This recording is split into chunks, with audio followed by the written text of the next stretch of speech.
হ্যাঁ ডিম তো সিদ্ধ হয়ে গেছে, চলেন যাই খাই আসি এবার। তাই নাকি? তাহলে নাও নাও দেখি আমরা কিরকম সিদ্ধ হইলো। হ্যাঁ সিদ্ধ হয়ে গেছে, সে বাচ্চার চুঙ্গাতে সিদ্ধ হয়ে গেছে। আসেন।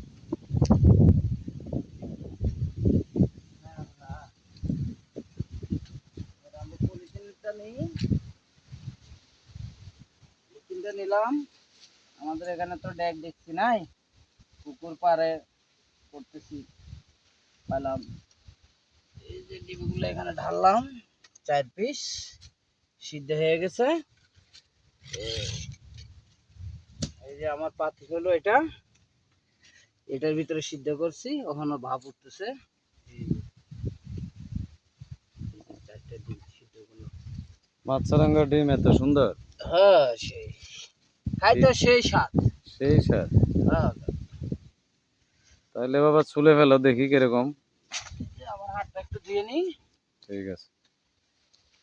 হাতে ভালো টালো লাগছে তো, হাতটা ধুয়ে নিই। আমাদের লেকে কাজ করতেছি তো, লাঞ্চের টাইমে সেই ডিমটা সিদ্ধ করলাম।